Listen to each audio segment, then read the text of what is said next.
What does it mean to be enlightened? How do you acquire or reach such status of enlightenment, and what happens to your life when you finally get there? Now, if you're watching this video, you're either one of two people. You've already become an enlightened being, which in that case you're watching for more of entertainment purposes, or you're the second person who is searching for answers and has no idea where to start. More than likely, you're not stumbling into the secret of how to become enlightened without first having a spiritual awakening and searching for more answers. If you did happen to stumble here on accident, then much of what I'm going to discuss may seem foreign, unconventional, confusing, or even taboo. Now, the creation of this video was all done because I myself had an awakening post-2020 and have been going down a path of searching for the last 2 years. The same awakening that happened for many people after we all bared witness to the dark energy that rules over this realm take off its mask and show you exactly who they are and just how powerful and in control of this world they are. Just the fact that I have to maneuver my way around from saying certain words to prevent my video from being taken offline shows just how in control these entities are at the top of the pyramid. And the likelihood that this information is going to be taken offline is high, but it probably will not happen until we reach the year 2030. You see, enlightenment, or sharing the knowledge that brings you to enlightenment, is not easy to find. You don't just stumble across it on YouTube, Instagram, or on your daily news broadcasts. You have to be searching for it to find it, because it is suppressed and hidden from the masses of the world. It is not outright forbidden or fully hidden, because the more you suppress the truth or try and manipulate our minds, the more of us naturally begin to awaken and start to connect dots and look for the answers. This esoteric knowledge that has been held back for generations, rewritten through history, and outright erased in some instances. The teachings and gnosis that we all once had are still visible today through these symbols flaunted for everybody to see. Because one of the easiest ways to hide something is by showing it in plain sight. See, what happens is a twisting or a spell casting of the truth to prevent us from looking past the surface to discover what is hiding below. And what is the truth? The truth to life. The meaning behind this existence of the world or realm that we are living in. Well, if any person or any book or anything that is of this world claims to have the answer, that probably means that it was placed there by someone or something that is trying to project an idea, a thought, or a frequency that is not truth. Because the truth is not of this world, and the only place that you can find the answer is within. That's what enlightened means, or enlightened. The light is inside of you. It's there for you to find it. Nobody can make you become enlightened or claim to have the answer for you, because you have to discover it for yourself. Now, today I want to share my journey of enlightenment in hopes to help you find it yourself or to connect with others who have found it themselves. I look at these techniques or pillars of knowledge as more of a roadmap or a key to unlocking the truth. It took me 30 years to find it and a solid 2 years to understand exactly how the mechanism of this reality is configured. Now, you may already have noticed I say some words differently, and I put a lot of emphasis on language. Mainly because the words we speak and write down have all been broken down and changed over time to confuse us. Changed by who, you ask? Well, I won't cover who I believe the entities are today, because that's a whole video in and of itself. But they are projecting a parasite energy or frequency in the system that we live in. If you want some more hints on that topic, you can see some on my TikTok feed. If you don't follow me on TikTok or Instagram, then go ahead and go check it out. I try and post there frequently, as it doesn't take as much time as creating full videos as here on YouTube. Or if you want to see me make a video on that topic, drop a comment below. As a matter of fact, if you could like this video, that would be great. Probably can help push this content out to more people who are searching for it. Now, language and why I pay so much attention to it. Ultimately, my belief is that hundreds or thousands of generations before us, there was one uniform language that was spoken or created by the beings that lived here on Earth. There's much debate on who they are, where they're from, and who it was created by. And when I say much debate, I mean an exorbitant amount of debate that has bled its way in forms of religion, creation of countries, and wars waged over the centuries that all stem from said debate. Finding out exactly what happened through surface level history or his story can be decoded through base meanings behind letters and numbers. Let me show you an example with the word enlightened. I could easily break this one word down for 30 minutes, so I'll try and make it quick.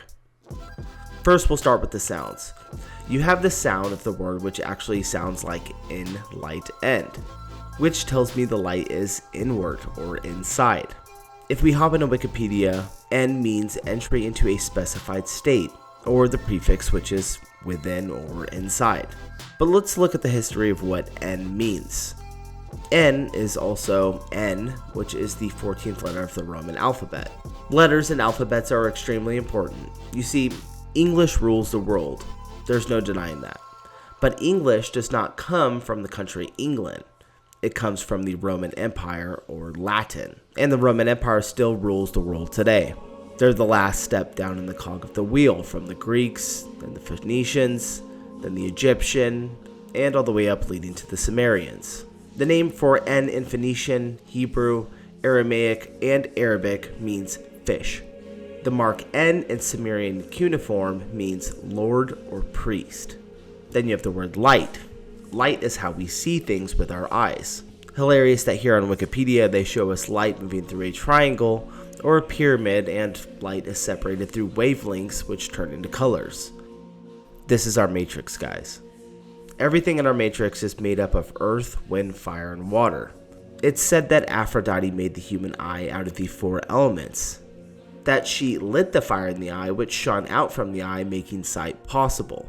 If this were true, then one could see during the night just as well as during the day. But to see in this realm, we have to postulate rays from the eyes and rays from a source such as the sun. And if you've seen my last video, you'll understand who worships the sun. But we're not talking about seeing light with our external eyes. We're talking about our light inside with our pineal eye. Remember, enlight? Now with ened, it of course sounds like end when you say it fast, enlightened, which would mean to bring to a final point or a finish. Ened in Welsh means soul or life. Or if you were to rearrange the letters, it would also spell Eden. When you start breaking down language, you'll begin to find a lot of secrets and connect a lot of dots. It can go on for hours, and deciphering language is a huge tool to help you understand the makeup of this reality. I just did Enlightened right there for the first time, right on the spot. And I could go much farther. Now, what meaning I get out of that is my own truth, but having other knowledge and esoteric will help you find your answers. Now, if you really want to code further into language and letters and numbers, then you want to learn Gematria and numerology. Now, Gematria is an alphanumerical system that decodes our letters and words using ciphers. I won't get into details too much of the process of decoding or actually decode anything right now, but ultimately what these ciphers help you see is the script of our world. When you plug in specific words or time frames that have been taken place, you can correlate exactly what level of knowledge the elites have in this tool.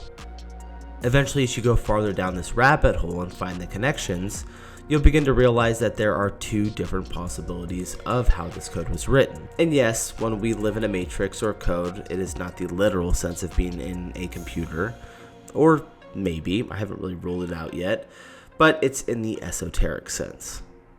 The first one is that this is a simulation and that we are trapped here and that everyone here is written into the code and that we are just playing a part in the code and that everything that happens, good or bad, is organic and that no person on this planet has control over the code or free will. You're just playing your part in a movie. Or 2 is that this world is being controlled by what we would call apex predators, and that they have an agenda that they are trying to project onto us and are obsessed with control, power, and taking as much of our energy as they can at every moment while you're asleep. And I don't mean asleep that way, I mean asleep from the truth that's inside of you. Because when you're awake, you begin to stop giving them your energy, and you can then identify them in the physical form and be free from their control. And their control is massive. It is everywhere. From the media they control, to the financial system, to the governments, the corporations, and political leaders. A small group of entities control all of it, and when you are searching for the truth and using esoteric knowledge, you can even pinpoint where they come from and how they have created religion to use as their playbook. Now, these techniques of opening up your mind to secrets on the surface level of this grid are a way of becoming enlightened. But there are other ways as well. Deeper forms of accessing the source energy and seeing what is really inside of you. First off, it goes without saying that you need to keep your body healthy and feed it natural organic foods, but also that we should really pay attention to our consumption of electronic devices and what type of programming is entering your mind. Disconnecting from Wi-Fi, Bluetooth, and other radio waves and going out into nature, just spending time with Mother Earth will do wonders for your path of enlightenment. But my absolute favorite way to connect to source energy is through Wim Hof breathing, meditation, and cold showers or cold plunges. I can't say enough positive things about these techniques, and I do them daily to keep myself centered. We'll start off with Wim Hof breathing and what exactly it is. If you don't know who Wim Hof is, I suggest that you do some research on him. He has a ton of content here on YouTube and has done countless interviews detailing his group studies and the benefits of his breathing exercises. These exercises can help with overall body health, but especially help with cognitive function and natural DMT release inside the pineal gland. The exercises work by breathing in and exhaling out 30 times at a fairly quickly rate, and then on the final breath, you are exhaling all of your air out of your lungs and you begin holding your breath at that moment. You hold your breath for as long as you can, and when you feel the need to breathe, you will inhale and hold your breath for 10 seconds. You can do this however many times you want, but I will usually do this for 5 rounds, and when I get to round 3 to 5, you can literally feel yourself accessing your pineal gland. Can't really explain what is there or put it into words, but you're more than welcome to try it and find it for yourself. I will say be safe and be cautious doing Wim Hof. You are holding your breath for an extremely long amount of time, and when you start accessing the source energy, you could easily forget to breathe, so just be careful.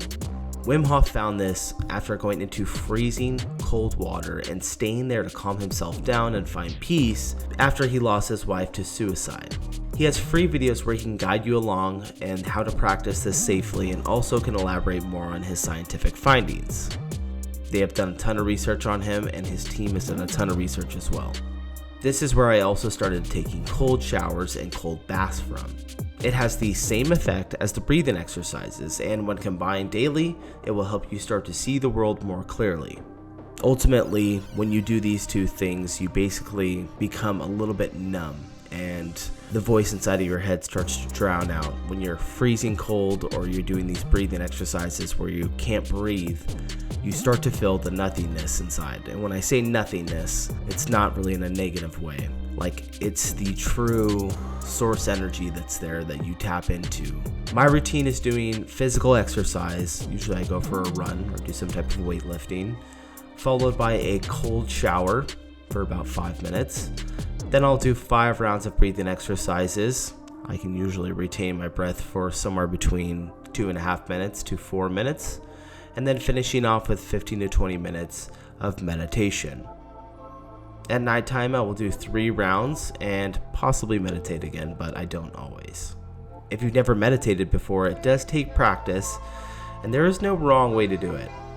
My method is to close my eyes and to focus on nothing. Sounds dumb, right? But focusing on nothing and pushing thoughts out of your mind as they come in will begin to help you understand that when you are not listening to your thoughts, that you are in fact still there and don't need language. You are not your thoughts, and your spirit doesn't have to listen to its thoughts, good or bad. Going into meditation after your breathing exercises and after releasing the DMT will help you connect to the source energy and travel interdimensionally. Many call this astral projection, but ultimately this is where you shed yourself of words, language, and physical form and begin to see what energy is truly inside of yourself. In my opinion, many are searching for God externally or looking to have another person come save them when all they have to do is look inside to find out what they are searching for. Being able to access spiritually the energy inside of you and also being able to read through exoteric information and finding the esoteric knowledge inside of it is the definition of enlightenment. At least that's what I found it to be. So ultimately, that's what I mean when I say that nobody can tell you what it is. Now, these techniques and this gnosis is what I personally found and what I'm hoping to share with anyone who is interested. Finding peace living in duality. I will caution you though that finding this knowledge will cause your life to change in an instant. You'll begin to find that even ones close to you will treat you differently, and you may even find yourself at the butt of a joke or two and definitely just misunderstood, seen as an outcast. Even those close to you, like a spouse or a family member, will challenge you and become defensive, because most of us love the Matrix. It's part of being stuck in duality. It just naturally happens. But ultimately, we should just enjoy every day like it's our last day. Live every day as if you will not wake up tomorrow. Tomorrow only exists in your mind. Tomorrow is not real. It is just now. This moment, right here, is everything. And you have to search for it.